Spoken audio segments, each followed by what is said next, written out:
Hey everybody, it's May 20th, so let's celebrate Eliza Doolittle Day with My Fair Lady, starring Audrey Hepburn and Rex Harrison.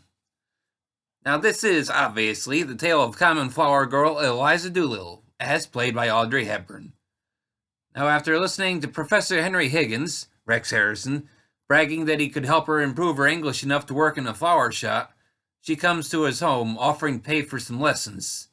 Professor Higgins' guest, Colonel Pickering, Wilfred Hyde White, makes a bet that Professor Higgins can't teach her proper English and how to be a lady in time for the embassy ball, which Henry takes him up on. Now, Eliza struggles for a while, but she finally gets a handle on it. Sadly, things don't go quite as well as they had hoped when Professor Higgins and Colonel Pickering take Eliza to the races. However, Professor Higgins is determined, and they keep working to prepare Eliza for the embassy ball. Now, of course, we can't discuss My Fair Lady without mentioning the music. The music is most of the fun with this movie, with the classic songs such as Wouldn't It Be Loverly, I Could Have Danced All Night, On the Street Where You Live, and so many others. Now, I personally enjoy I Could Have Danced All Night the most, but I can easily put on the movie soundtrack and be smiling and dancing in pretty short order with any of the music. It's just all that much fun. Of course, I should address one of the biggest controversies associated with this movie. Audrey Hepburn's casting as Eliza instead of Julie Andrews. Now, personally, I like Audrey better as an actress and very much prefer her in this role.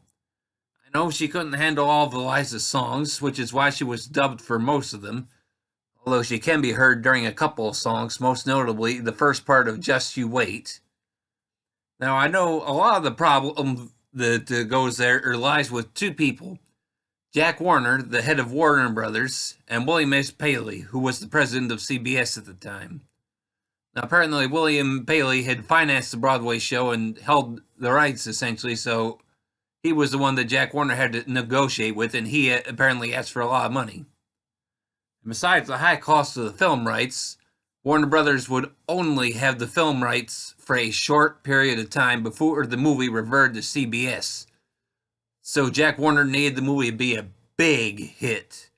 Way too much of a financial risk to rely on the then unknown Julie Andrews, who had yet to appear on the big screen at the time this movie was being cast.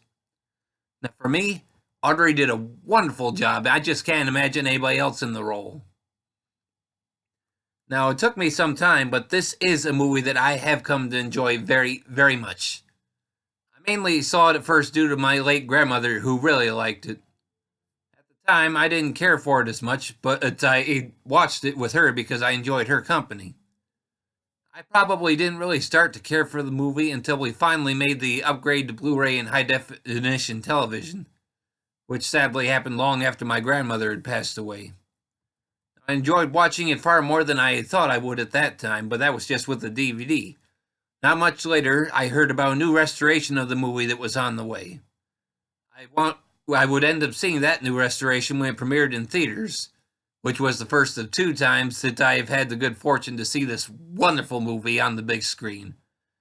And I've seen it again, and again, and again with the Blu-ray of that restoration.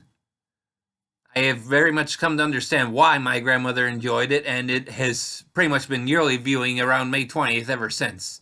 So, obviously, I recommend this movie. The movie is available on Blu-ray and DVD from CBS Home Entertainment and is about 2 hours and 53 minutes in length. Well, that's all for this one. Enjoy the day, everybody, and keep tuning in for more reviews.